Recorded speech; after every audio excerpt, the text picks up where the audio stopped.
ठंड का मौसम आने से पहले ही मामा चिड़िया ने अपने घर में बहुत सारा भोजन इकट्ठा कर लिया था। रानू चिड़िया का बेटा कुकू कभी चावल का दाना खाता, कभी मकई का दाना और फिर चावल का दाना और फिर मीठा फल खाता। कुकू भाई, आप बस भी कर दो ना, अब कितना खाओगे? मम्मा ने ये सब ठंड के मौसम के लिए इकट्ठा कर रखा है। खाऊंगा, तुम्हारे क्यों पेट में दर्द हो रहा है? मेरे क्यों पेट में दर्द होगा? अगर तुम ऐसा ही खाते जाओगे तो पेट में दर्द तुम्हारे ही होगा। उनकी मम्मा घर से बाहर गई हुई थी और बच्चे घर में अकेले थे। लूसी, मैं हरियाली को पूछने जा रही हूँ, मैंने सोचा आपको साथ लेती जाऊँ। हाँ चिड़िया, सुना है कल से हरियाली को बहुत तेज बुखार है, गौरी कवि ने बताया था। फिर चिड़िया और उसकी सहेली लूसी कबूतरी हरियाली तोती के घर जाती हैं। गौरी कवि भी वहाँ बैठी हुई थी। हरियाली, अब आप कैसी हैं? पहले से बहुत बेहतर हूँ। 2 दिन के बुखार से शरीर में बहुत कमजोरी हो गई है। ठंड भी तो बहुत बढ़ रही है। जब तक बारिश नहीं होगी ठंड भी तो खत्म नहीं होगी। चिड़िया, अपने बच्चों को संभाल के रखना। कल बुलबुल ने मुझे बताया है कि जंगल के सारे बच्चों को बहुत ठंड लग रही है। गौरी बहन, मैं एहतियात तो बहुत करती हूँ, लेकिन बच्चे कहाँ समझते हैं। सुबह सवेरे घर से निकल जाते हैं। जंगल की यही रीत थी। जब भी कोई बीमार होता तो सब उसको पूछने जाते थे। वो सब एक दूसरे का बहुत ख्याल रखते थे। जब चिड़िया अपने घर पहुँचती है तो दोनों बहन भाई कुकू और गुड़िया एक दूसरे से लड़ रहे थे। तू बंदर, तू बंदरिया, तू गंदी चिड़िया। बच्चों, क्या हुआ है? क्यों तुम लड़ाई कर रहे हो? मम्मा, जब से आप गई हैं ये खाए ही जा रहा है और जब मैंने मना किया तो मुझसे लड़ाई शुरू कर दी। बड़ा बनता है कुकू, शक्ल तो देखो जैसे राक्षस हो। कल से मेरे साथ नदी पे न जाना। मम्मा, इसको बता दो, मैं इसके साथ नहीं खेलूंगा। अच्छा, बता दूंगी। अब चलो जाओ, सो जाओ, अब रात हो गई है। चलो जाओ अपने बिस्तरों में, मैं आप पर कंबल दे देती हूँ। और बच्चे अपने घोंसलों में सो जाते हैं और मम्मा चिड़िया उनके ऊपर कंबल दे देती है। गेहूं की बालियां उठाकर मम्मा चिड़िया उनसे दाना निकालने लगती है। खिड़की बंद थी। थोड़ी सी खिड़की खोलकर मम्मा चिड़िया बाहर देखती है। जंगल में खामोशी थी और बहुत तेज हवा चल रही थी। कितना डर लग रहा है ऐसी रात को देखकर। आधी रात हो जाती है और मम्मा चिड़िया भी सो जाती हैं। जब कुकू उठकर रोने लग जाता है। मम्मा, मम्मा, मम्मा। क्या हुआ है कुकू बेटा, क्यों रो रहे हो? मम्मा, मेरे पेट में दर्द हो रहा है। मम्मा, मेरे पेट में बहुत दर्द हो रहा है। गुड़िया, सच्ची तो कह रही थी, तुम खाते वक्त देखते ही नहीं हो। जो हाथ लगता है खाते ही जाते हो। अब मैं क्या करूं इस समय? मम्मा, बहुत दर्द है। मम्मा, यहाँ दर्द है। अच्छा, उल्टे होकर लेट जाओ। कुकू उल्टा होकर लेट जाता है। थोड़ी कम हुई है, फिर होने लगी है। मम्मा, बहुत दर्द होने लगी है। कुकू जोर जोर से रोने लग जाता है। उसके रोने की आवाज से गुड़िया भी उठ जाती है। कुकू को रोता हुआ देखकर गुड़िया उठकर अपने भाई कुकू के पास आ जाती है। गुड़िया कुकू को रोता हुआ देखकर बहुत डर जाती है। कुकू, क्या हुआ मेरे भाई, मेरे सोने भाई, क्या हुआ है? गुड़िया, गुड़िया, गुड़िया मेरी बहन, मेरे पेट में बहुत दर्द है। गुड़िया, अपने भाई का बहुत ख्याल रखना, मैं कुछ करती हूँ। मम्मा चिड़िया अपना छाता उठाती है और घर से निकलती है। मेरा भाई, मेरा सोना भाई, चुप कर जाओ, मैं हूँ ना आपके पास। मैंने गलती की जो आपकी बात ना मानी। अगर मैं कम खाता तो मेरे पेट में दर्द ना होता। अपना ध्यान दूसरी तरफ करो। चलो, मैं आपको अपने स्कूल की बात बताती हूँ। मम्मा चिड़िया आधी रात को पड़ोसी कौवों के घर जाती है और दरवाजे पर दस्तक देती है। गौरी दरवाजा खोलती है। गौरी बहन, कुकू के पेट में बहुत दर्द है, वो बहुत रो रहा है। मुझे कुछ समझ नहीं आ रही, मैं क्या करूँ इस वक्त? दवा तो मेरे घर भी नहीं है, आप तो बुलबुल के घर जाना होगा। रुको, मैं अपने घर से छाता उठा लाऊं। गौरी कवि अपना छाता उठाती है और मम्मा चिड़िया के साथ जाती है। हवा बहुत ठंडी थी, खून जमा देने वाली ठंड थी। गौरी कवि और मम्मा चिड़िया बहुत मुश्किल से उड़ती हुई किसी तरह बुलबुल के घर पहुंचती हैं और गौरी कवि बुलबुल का दरवाजे पर दस्तक देती है। कौन है? बुलबुल, मैं हूँ, मैं रानू चिड़िया। बुलबुल दरवाजा खोलती है। मेरे बेटे के पेट में बहुत दर्द है, जल्दी से मुझे पेट दर्द की दवा दे दें। चिड़िया माफ करना, इस वक्त मेरे पास पेट दर्द की दवा नहीं है। ठंड के कारण ना मैं फूलों का रस निकाल सकी और ना मैं कोई जड़ी बूटी ला सकी। बुलबुल वो बहुत रो रहा है, पेट दर्द का कोई उपाय तो होगा। झरने के दूसरी तरफ एक बड़ा पत्थर है। बड़े पत्थर के पास नीले फूल है। अगर वो नीले फूल मिल जाए तो कुकू के पेट का दर्द खत्म हो सकता है। वो फूल हम आपके पास लेकर आए। नहीं नहीं नहीं रानो चिड़िया, वो फूल एक कप पानी में उबालकर वो पानी कुकू को पिला देना। चिड़िया जल्दी चलो, मुझे तो बहुत ठंड लग रही है। गौरी कवि और मामा चिड़िया वहाँ से उड़ती हैं। दोनों सहेलियाँ उड़ती उड़ती वहाँ झरनों के पास पहुँच जाती हैं। गुड़िया बहन जल्दी से खिड़की से देखो, क्या मम्मा आ रही है? अच्छा कुकू भाई मैं देखती हूँ। नहीं कुकू भाई, अभी तक तो मम्मा कहीं दिखाई नहीं दे रही। ना जाने मम्मा कब आएगी। जब गौरी और मामा चिड़िया झरनों के पास पहुंचती हैं, वहां काला पत्थर तो था लेकिन नीले फूल नहीं थे। मामा चिड़िया ये देखकर रोने लग जाती हैं। गौरी बहन यहाँ तो कोई नीले फूल नहीं है, अब क्या होगा? मेरा बेटा तो बहुत रो रहा होगा। रानो चिड़िया रोने लग जाती है। फूलों के बीच एक सुंदर परी छुपी बैठी थी, जो गौरी कवि और रानो चिड़िया को देखकर फूलों के बीच छुप गई थी। मामा चिड़िया को रोता हुआ देखकर सुंदर परी से रहा ना गया। सुंदर परी फूलों के बीच से निकलकर सामने आ जाती है। मैं आपको देखकर छुप गई थी, आपको रोता हुआ देखकर मुझसे रहा ना गया। सुंदर परी, हमारे बच्चे के पेट में बहुत दर्द हो रही है। हम यहाँ पे नीले फूल लेने आई थी, लेकिन यहाँ तो कोई भी एक फूल नहीं है। वो नीले फूल तो मैं ले गई थी, मैंने अपने कमरे में नीले फूल लगाने थे। फिर सुंदर परी अपनी जादुई छड़ी हवा में लहराती है और नीला फूल हवा से पकड़कर मामा चिड़िया को दे देती है। मैं एक फूल तो अपने घर से ले आई हूँ, क्या इससे काम चलेगा? रानो चिड़िया बहुत खुश हो जाती है। आपका बहुत बहुत शुक्रिया, आपका नीला फूल देने के लिए। अगर इस फूल के पानी पिलाने से उसका दर्द खत्म ना हो तो आप उसको गरम गरम पानी में नमक डालकर पिला देना और उसका दर्द खत्म हो जाएगा। गौरी कवि और रानो चिड़िया सुंदर परी का धन्यवाद बोलकर वहाँ से उड़ती हैं और उनके पंख बुरी तरह ठंडे हो चुके थे। घर पहुंचकर रानो चिड़िया आग जलाती है। गौरी कवि वो फूल पानी में डालकर हंडिया चूल्हे पे डालती है। मम्मा कब तक दवा तैयार हो जाएगी? बस थोड़ी देर मेरे बेटे। मम्मा भाई उस वक्त से रो ही जा रहा है। वो फूल पानी में उबालने के बाद मामा चिड़िया वो पानी कुकू को पिला देती है। अभी 5 मिनट ही हुए थे, कुकू के पेट का दर्द खत्म हो जाता है। मम्मा मैं ठीक हो गया हूँ, मेरे पेट का दर्द खत्म हो गया है। अच्छा जल्दी से 2 दाने मकई के और 2 दाने चावल के खा लो। ये बात सुनकर गौरी कवि और मामा चिड़िया हंसने लगती हैं। बेटा भोजन जितना भी ज्यादा हो फिर भी अपनी भूख के मुताबिक ही खाते हैं। पता है बाहर कितनी ठंड है, अगर वो हमें सुंदर परी ना मिलती तो अब तक तुम पेट के दर्द के लिए रो ही रहे होते।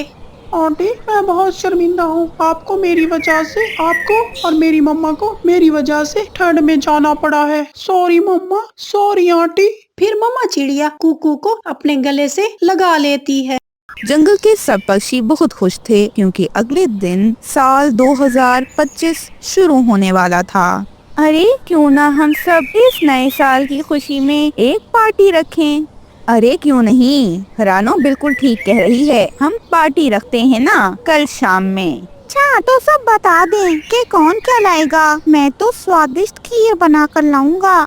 और मैं स्वादिष्ट गाजर का हलवा बना कर लाऊंगा। मुझे गाजर का हलवा अच्छे से बनाना आता है। मैं ऐसा करूंगी कि गोलगप्पे और स्वादिष्ट फ्रूट चाट बना कर ले आऊंगी। गोरी तुम भी ऐसा करना कि मेरी ही मदद कर देना फल इकट्ठा करने में। गोरी और कालू भी खुश हो गए। ऐसे सभी पक्षी नए साल की तैयारियों में लग गए। जग्गू कौवे ने नए कपड़े भी लिए, ऐसे ही बाकी सब छोटे पक्षी भी नए कपड़े और नई नई चीजें ले रहे थे। दूसरी ओर पक्षी जंगल में पार्टी कर रहे थे। ये बात चीलों तक भी पहुंच गई। अरे मेरा बहुत मन है कि इस साल मैं पक्षियों को मारकर खा जाऊं। पिछले कई सालों से मैं कोशिश कर रही हूँ, परंतु मैं इन पक्षियों को मार नहीं पाई। हर बार ये बच जाते हैं। हम भी यही चाहते हैं, परंतु आप बताएं ना कि कब करना है हमला। हम हमला करके सबको मार देंगे। हाँ, अब समय आ गया है हमले का। करेंगे हमला बहुत जल्द हम सब। दूसरी ओर सभी पक्षी खुशी खुशी जंगल में नया साल मना रहे थे। छोटे पक्षी भी खूब एंजॉय कर रहे थे। कुकू देखो, मेरे शूज कैसे लग रहे हैं। ये मेरे पापा ने मुझे नए दिलाए हैं। अरे हाँ दोस्त कीकी, तुम्हारे शूज तो बहुत अच्छे लग रहे हैं। बस इतने में ही चीलें हमला कर देती हैं। चीलों को देखकर तो एकदम से सारे पक्षी डर गए। सबकी जान निकल गई। सब इधर उधर भागने लगे, सब छुपने लगे। चीलें भी पक्षियों के पीछे भागने लगी। इतने में दोनों चीलों को रानों के बनाए हुए स्वादिष्ट खानों की खुशबू आने लगी। चीलों ने मुड़कर देखा तो रानों सामने थी। ये स्वादिष्ट भोजन आप खा सकती हैं। आज तो नए साल का पहला दिन है। प्लीज इस दिन तो आप हमें न खाएं, हमसे न लड़ें। आप ऐसा करें, ये स्वादिष्ट खाना खाएं, इसके बाद भले मुझे भी खा लेना। ये खाना बहुत स्वादिष्ट है। ठीक है, पहले ये खुशबूदार खाना खाते हैं, फिर हम तुम्हें खा जाएंगे। तुम भी बहुत मीठी लग रही हो।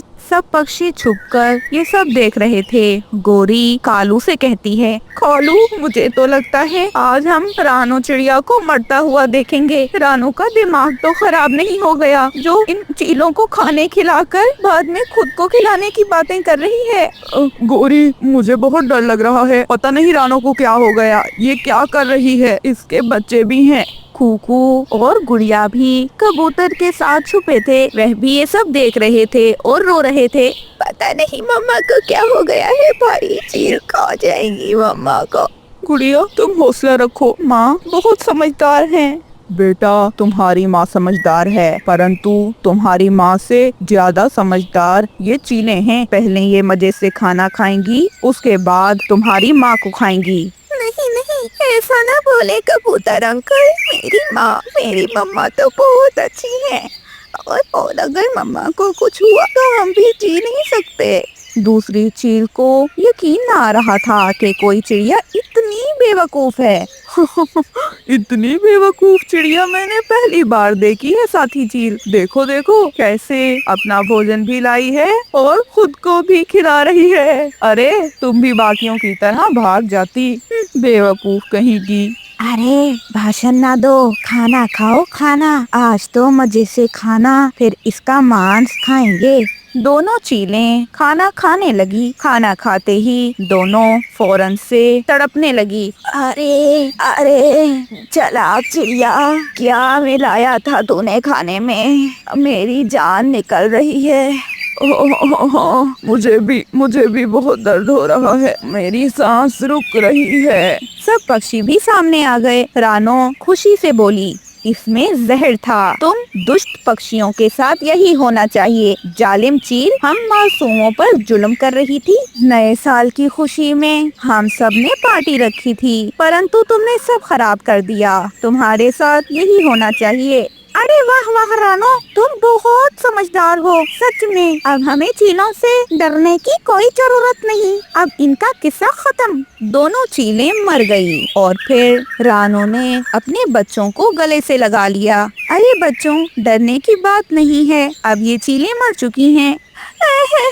अगर आपको कुछ हो जाता तो मैं बहुत डर गई थी मम्मा। अरे डरने की बात नहीं है, हमेशा अकल से काम लेना चाहिए। अगर हम सब भागते रहते और छुपते रहते तो ये चीलें हमें ढूंढकर मार ही डालती, परंतु ये बेवकूफ खाने के चक्कर में ऊपर वाले के पास चली गई। उसके बाद रानो चिड़िया ने स्वादिष्ट खिचड़ी बनाई और सब पक्षियों ने रानो चिड़िया के घर पर उस खिचड़ी को आकर खाया। सबने बहुत एंजॉय किया और सबसे बढ़कर पक्षी इसलिए खुश थे कि दुष्ट चीलें अब मर चुकी थी। तो दोस्तों, कैसी लगी आपको ये कहानी? अगर आपको ये कहानी अच्छी लगी तो इसे लाइक कर दें और हाँ, हैप्पी न्यू गुड़िया अपने दोस्तों के साथ खेल रही थी कि बेचारी गुड़िया के पाँव में कांटा लग जाता है। जग्गू कौवा गुड़िया पर जोरों से हंसने लगा। अरे गुड़िया, तुम अपनी माँ से कहकर जूते क्यों नहीं ले लेती?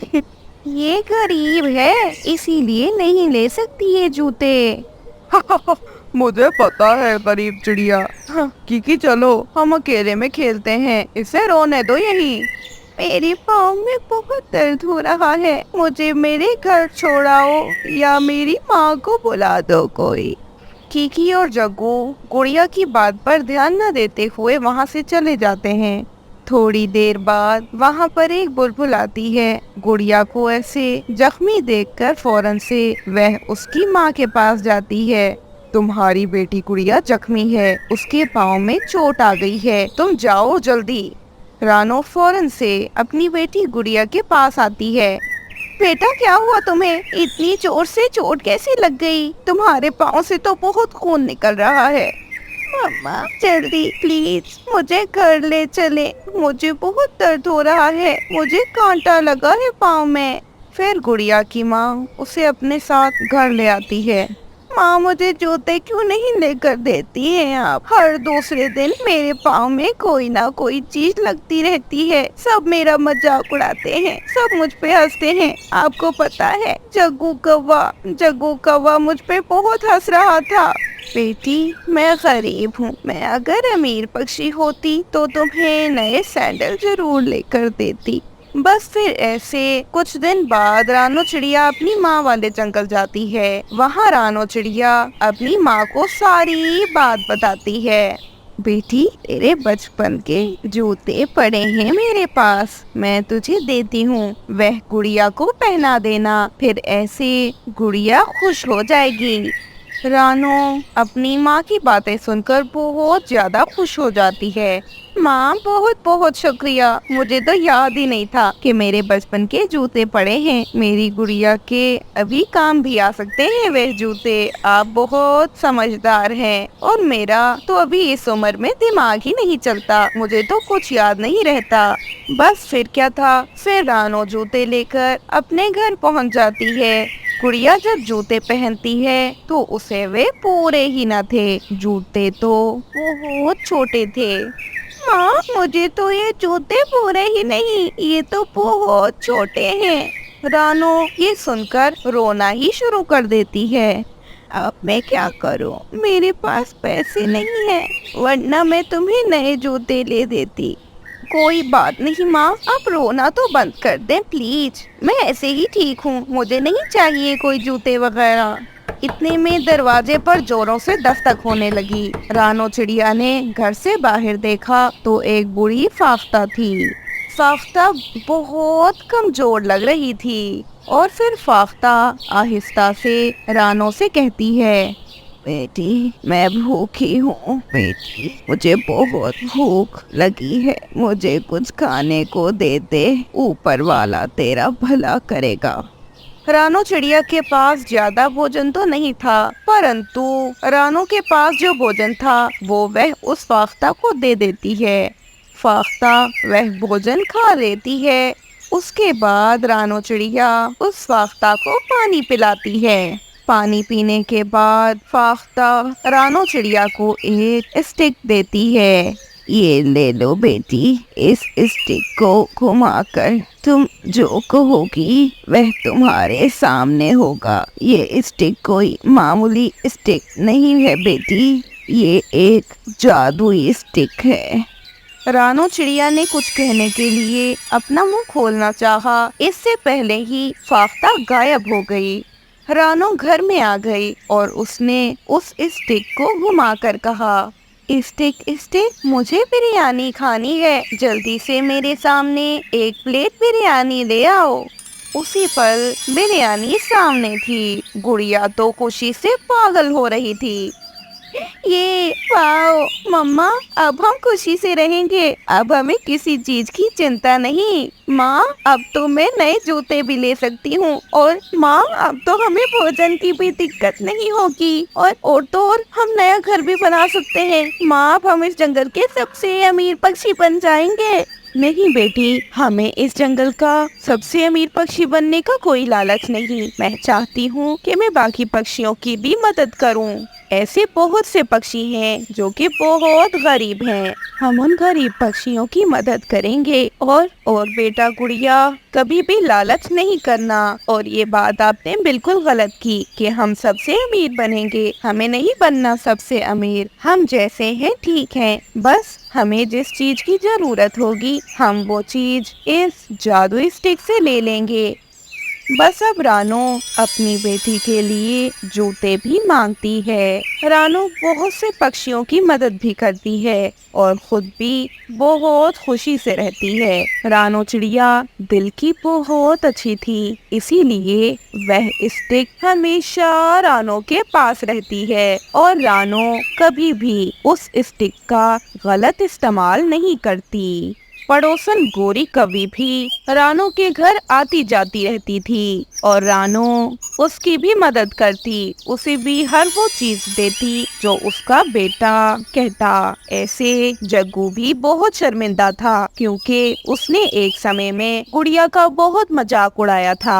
अब जग्गू और कीकी दोनों गुड़िया के साथ बहुत अच्छा व्यवहार करते, उसे अपने साथ ही रखते और हमेशा खुशी खुशी रहने लगे। तो दोस्तों, कैसी लगी आपको हमारी आज की ये कहानी? क्या आप बता सकते हैं कि रानो चिड़िया को जादुई स्टिक किस पक्षी ने दी थी? अगर आपको पता है तो जल्दी से कमेंट करके बता दें। रानो चिड़िया दिखने में बहुत सुंदर थी, इसीलिए गोरी कव्वी उससे बहुत जला करती थी। रानो चिड़िया ने एक अंडा दिया हुआ था और गोरी ने भी एक अंडा दिया हुआ था, परंतु गोरी ये बात अच्छे से जानती थी कि उसके अंडे से तो काला बच्चा ही निकलेगा क्योंकि वह तो कव्वी है। इसीलिए गोरी कव्वी अपने पति कालू कव्वे से कहती है, अरे कालू, क्यों ना हम रानो चिड़िया के अंडे को अपने अंडे से बदल दें। ऐसे रानो चिड़िया हमारे काले बच्चे को पालेगी और हम उसके प्यारे से बच्चे को। पागल हो क्या? चिड़िया को अगर सच्चाई पता चल गई ना तो वह तुम्हें छोड़ेगी नहीं। परंतु गोरी कव्वी तो जिद पर आ गई थी। ऐसे रात के अंधेरे में गोरी और कालू चुपके से चिड़िया के घर जाते हैं। फिर कव्वे रानो के अंडे को अपने अंडे से बदल देते हैं।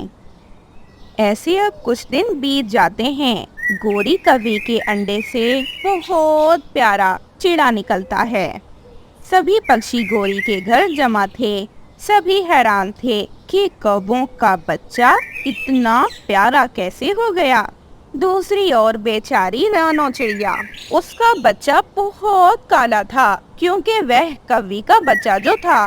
अरे मेरा बेटा तो बहुत काला है, परंतु कोई बात नहीं, काला हो या गोरा मुझे इससे क्या, मैं इसकी बहुत अच्छे से देखभाल करूंगी।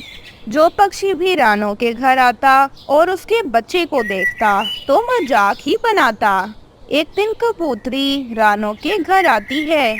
अरे रानो, तुम्हारा ये बच्चा तो बहुत काला है, बिल्कुल तुम पर नहीं गया। ये तो बिल्कुल काले कव्वे जैसा है। दूसरी ओर गोरी है जिसका बच्चा इतना प्यारा है। ये रंग रूप किसी काम का नहीं। जिस तरह हम अपने बच्चे की प्रशिक्षण करेंगे हमारा बच्चा वैसा ही होगा। और काला रंग तो सबसे ज्यादा खूबसूरत होता है। मेरा बच्चा बहुत प्यारा है। ऐसे कई दिन बीत जाते हैं। एक दिन मिट्ठू तोता रानो के घर आता है। वह रानो के बच्चे को देखकर हैरान रह जाता है। अरे रानो, ये तो कौवा का बच्चा है, ये तुम्हारे पास क्या कर रहा है? छोटा कौवा भी कहने लगता है, कौवा का बच्चा नहीं हूँ, मैं तो चिड़िया का बच्चा हूँ। अरे मिट्ठू भाई, आप ये क्या कह रहे हैं? प्लीज आप ऐसा ना कहें। अरे मैं सच कह रहा हूँ, तभी मैं बोलूं कि कौवों के कब से इतने सुंदर बच्चे होने लगे। अरे रानो बहन, आपका अंडा उस जालिम गोरी ने अपने अंडे से जरूर बदल दिया होगा। आप जाएं और अपना बच्चा उससे छीन लें। मैंने कव्वी के बच्चे को बड़ी गौर से देखा है। वह कव्वी का बच्चा नहीं है, वह चिड़िया का बच्चा है। ऐसे फिर रानो चिड़िया कालू के घर जाती है। तुम लोगों ने बहुत गलत किया। तुम लोगों को तुम्हारे किए की सजा जरूर मिलेगी। कोई हमसे हमारा बच्चा छीन नहीं सकता। ये हमारा बच्चा ही है और वह काला बच्चा सिर्फ तुम्हारा है। हमारा बच्चा सुंदर है बहुत, इसे नजर न लगाओ। फिर बात मिट्ठू महाराज तक जाती है। मिट्ठू महाराज रानो चिड़िया और गोरी को अपने अपने बच्चों के साथ आने का कहते हैं। मिट्ठू महाराज तो रानो चिड़िया के बेटे को देखते ही समझ जाते हैं कि ये रानो का बेटा तो नहीं है, बल्कि ये तो कौवों का बेटा है। ऐसे मिट्ठू महाराज अपने सैनिकों को बुला लेते हैं। थोड़ी सी मार ही पड़ने के बाद गोरी और कालू सारी सच्चाई बता देते हैं।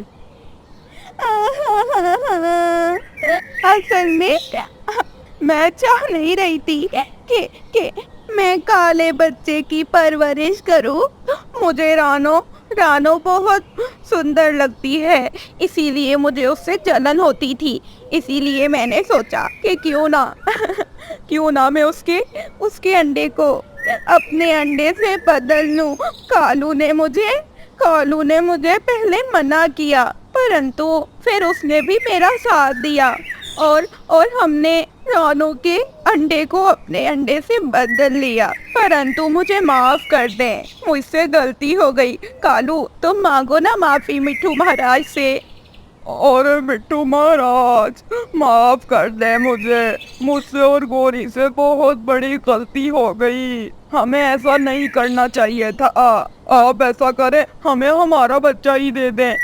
परंतु वह छोटा कौवों का बच्चा तो रानो चिड़िया से दूर ना होना चाहता था और रानो चिड़िया भी बार बार उसे देखकर रोती ही जा रही थी। मेरा क्या दोष था जो मुझे सजा दे रहे हैं। मुझे मेरी माँ से दूर ना करे। मैं मर जाऊंगा अपनी माँ के बिना। मुझे पता है मेरी चिड़िया मम्मा भी मेरे बिना नहीं रह सकती। अरे काले कौवों, गलत किया है तुम दोनों ने। तुम्हें सजा दी जाएगी और रानो चिड़िया इन दोनों बच्चों की परवरिश करेगी। गोरी खूब रोती है, परंतु कोई उसकी बात नहीं मानता और उसे सजा दी जाती है। गोरी को 7 साल तक जेल में कैद किया जाता है और कालू को भी उसके साथ यही सजा दी जाती है। रानो चिड़िया अपने दोनों बच्चों को अपने साथ अपने घर रखती है और खुशी खुशी रहने लगती है। तो दोस्तों, आप ये बता सकते हैं ना कि रानो को ये किसने बताया कि ये बच्चा चिड़िया का नहीं बल्कि कौवों का है। सुंदरवन जंगल में सभी पक्षी अपनी जिंदगी बहुत खुशी से गुजार रहे थे। उन्हीं पक्षियों में एक थी रानो चिड़िया। वह अपने बेटे कुकू के साथ रहती थी। उसका पति बहुत मेहनती था। वो पूरा दिन दाना जमा करता और फिर शाम को वो दाना खुशी खुशी खा लेता। एक दिन टूना चिड़ा अपनी पत्नी रानो चिड़िया से कहता है, रानो, क्या हमारे बेटे कुकू ने भोजन खा लिया है? नहीं टूना, कुकू ने तो कल रात को भी भोजन नहीं खाया। वो जिद कर रहा है कि उसे मीठे जामुन खाने हैं। तो इसमें परेशानी की क्या बात है? मैं जाता हूँ और अपने प्यारे बेटे के लिए मजेदार जामुन लेकर आता हूँ। ऐसा कहते हुए टूना चिड़ा जाने लगता है। रानो चिड़िया उसे रोकते हुए फौरन से कहती है, रुके टूना, आपको तो पता है कि जामुन तो उल्लुओं के इलाके में है और उल्लू तो आपको मार डालेंगे। नहीं रानो, आप परेशान क्यों होती हो? मैं उल्लुओं से बात कर लूंगा। कोई कितना भी जालिम हो, दिल तो उसमें भी होता है ना। फिर पापा चिड़िया उल्लुओं के इलाके की तरफ चला जाता है। पापा चिड़िया 2 ही जामुन तोड़ता है कि एक उल्लू पापा चिड़िया को देख लेता है और एक पत्थर उठा लेता है। पत्थर सीधा पापा चिड़िया की ओर दे मारता है। पापा चिड़िया जोर से जमीन पर गिरते हैं। जालिम उल्लू, मुझे अपने परिवार के लिए जामुन लेकर जाने थे। ऐसा कहते हुए पापा चिड़िया वहीं पर बेहोश हो जाता है। जालिम उल्लू पापा चिड़िया को अपने पंजों में उठाता है और दूर जंगल के बाहरी हिस्से में जाता है और वहां पर पापा चिड़िया को फेंक देता है। ऊंचाई से गिरने के कारण पापा चिड़िया के पंख टूट जाते हैं। कुछ देर बाद पापा चिड़िया को बेहोश देखकर एक कबूतर वहां पर आ जाता है। कबूतर पापा चिड़िया को अपने ऊपर उठा लेता है और फिर उन्हें घर पहुंचा देता है। रानो चिड़िया फूट फूट कर रोने लगती है। नहीं टूना, ये आपको क्या हो गया? मैंने तो कहा था कि ना जाएं, आप क्यों गए उन जालिम उल्लुओं के इलाके में? मम्मा चिड़िया फूट फूट कर रो रही थी। जब पापा चिड़िया को होश आता है तो उनका बेटा भी उनके पास ही बैठा था और वो भी रो रहा था। पापा पापा, आप क्यों गए उन जालिम उल्लुओं के इलाके में? बेटा, मुझे आपकी फरमाइश भी तो पूरी करनी थी ना। मुझे पता नहीं था कि जालिम उल्लू मेरा पंख तोड़ देंगे। और फिर अगले दिन से मम्मा चिड़िया ही भोजन की खोज में जाने लगी। मम्मा चिड़िया अपने बेटे और अपने पति के लिए बहुत मुश्किलों से भोजन इकट्ठा करती। उन्हें घर चलाने में बहुत दिक्कत हो रही थी। आज मम्मा चिड़िया को चनों के सिर्फ 2 दाने मिलते हैं। मम्मा चिड़िया वही दाने अपने साथ घर ले आती है। आप एक दाना खा लें और एक दाना कुकू खा ले। कुकू चने का एक दाना खा लेता है। मैं जानता हूँ आप भूखी हो, आपने भोजन नहीं खाया, आपको 2 दाने ही मिले थे ना। नहीं नहीं पति जी, मुझे तो चने के 4 दाने मिले थे। मैंने तो 2 खा लिए और 2 मैं आपके लिए ले आई हूँ। और फिर पापा चिड़िया वो चने के दाने खा लेता है, परंतु वो समझ जाता है कि मम्मा चिड़िया भूखी है। समय गुजरता है। पापा चिड़िया भी बहुत बूढ़ा हो चुका था और मम्मा चिड़िया भी। उनका बेटा कुकू अब जवान हो चुका था। कुकू, आज मेरे लिए कोई मीठा फल लाना। जो मिलेगा ले आऊंगा मम्मा, मुझसे नहीं होती आपकी रोज ये फरमाइशें पूरी। आप तो खुद उड़ने के काबिल भी नहीं रहे और आप दोनों का भोजन भी मुझे ही लाना पड़ता है।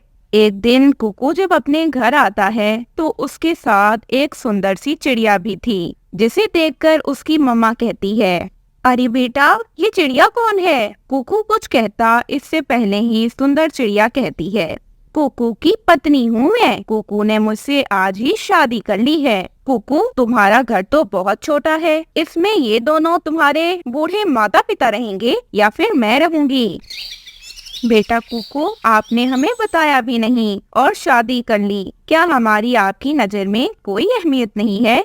आपको बता भी देता तो क्या आप मान जाते? आप तो यही कहते ना कि मैं आपके लिए ख्याल रखूं, आपके लिए भोजन लाऊं। आखिरकार मैंने भी तो शादी करनी थी ना।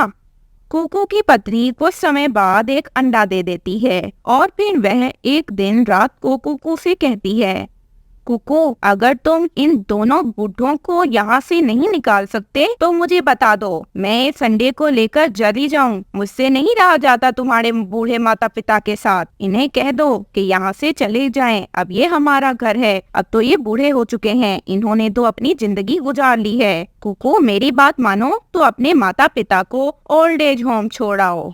कुकू ये सारी बातें सुनकर खामोश हो जाता है और फिर अगले दिन सुबह सवेरे कुकू अपने माता पिता से कहता है, मम्मा, आप लोग ओल्ड एज होम क्यों नहीं चले जाते? वहाँ पर आपको सारी सुख सुविधाएं दी जाएंगी।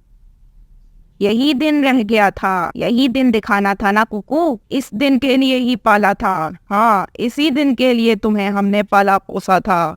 मम्मा चिड़िया तो बुत बनी बैठी अपने बेटे की बातें सुन रही थी। वह अपने बेटे से क्या कहती? और फिर कुकू अपनी माँ और अपने पिता को ओल्ड एज होम छोड़ देता है। मम्मा चिड़िया कुकू से ऐसा कहती हैं, मेरी बात याद रखना कुकू, जो जैसा करता है उसके साथ वैसा ही होता है। आप आज जो मेरे और आपके पिता के साथ कर रहे हो, कल आपकी औलाद भी आपके साथ ऐसा ही करेगी। और देखना बेटा, आपकी औलाद भी आपको यही छोड़ कर जाएगी, क्योंकि आप आज हमारे साथ ऐसा कर रहे हो।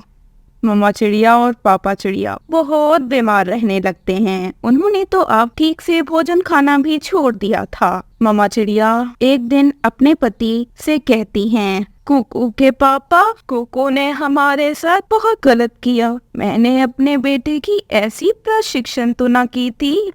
पापा चिड़िया चुप था, वह कुछ भी नहीं कहता। मम्मा चिड़िया रात को सो जाती है और फिर अगले दिन जब मम्मा चिड़िया की आंख खुलती है तो सामने उनकी नजर अपने पति पर पड़ती है, जिन्हें कुछ पक्षी वहां से ले जा रहे थे। ये देखकर मम्मा चिड़िया कहती हैं, कहाँ ले जा रहे हैं आप? कहाँ ले जा रहे हैं मेरे पति को?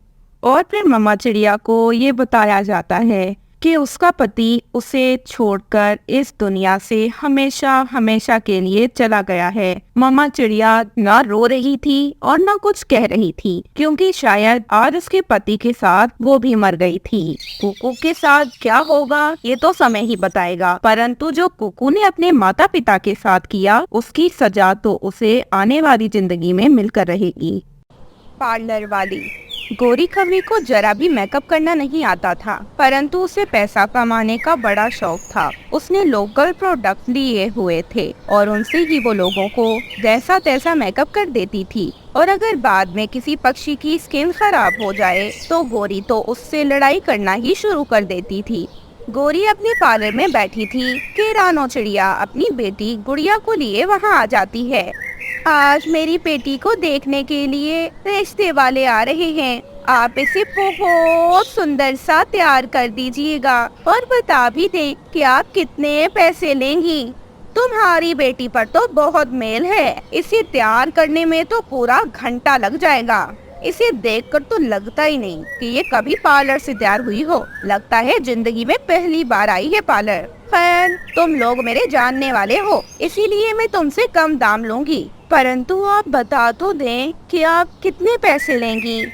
गोरी इस बात पर कोई भी जवाब ही नहीं देती और गुड़िया को तैयार करना शुरू कर देती है। उसने जो भी क्रीम नजर आई गुड़िया के मुंह पर लगा दी, और तो और सारी ही लोकल क्रीम्स थी, इसीलिए गुड़िया अब सुंदर नहीं दिख रही थी, बल्कि वह तो कोई डरावनी चुड़ैल लग रही थी। रानो चिड़िया तो अपनी बेटी को देखकर बहुत डर जाती है। रुकिए आप, ये कैसा मेकअप कर रही हैं? मेरी बेटी तो चुड़ैल लग रही है, चुड़ैल। हाँ, पैसे देने का टाइम आया तो तेरी बेटी तुझे चुड़ैल लगने लगी। इस चुड़ैल को जाने नहीं दूंगी मैं जब तक तू मेरे पैसे नहीं निकालती। कितने पैसे दूं मैं तुम्हें? 700 दे मुझे। तेरी काली बेकार बेटी को इतना प्यारा बनाया, इतनी सारी और इतनी एक्सपेंसिव क्रीम्स जो लगाई मैंने। बहन गोरी, आपने तो बहुत लूट मचा रखी है। 700 कौन लेता है? बहुत बुरी पक्षी हो आप। अब मैं दोबारा आपके पास कभी भी नहीं आऊंगी। जल्दी 700 रुपए दे, वरना तेरी बेटी को रिश्ता वाले देखने आएंगे ही नहीं, वो पहले ही चले जाएंगे। इसे जाने नहीं दूंगी मैं। रानो चिड़िया 700 देकर अपनी बेटी को घर ले आती है। घर आने के बाद थोड़ी ही देर में रिश्ता देखने वाले भी आ जाते हैं। जब वे आते हैं तो गुड़िया, जिसका मुंह बहुत गंदा दिख रहा था, वे अपना हमारे चैनल को सब्सक्राइब करना बिल्कुल ना भूलिएगा। आप सबका बहुत बहुत धन्यवाद।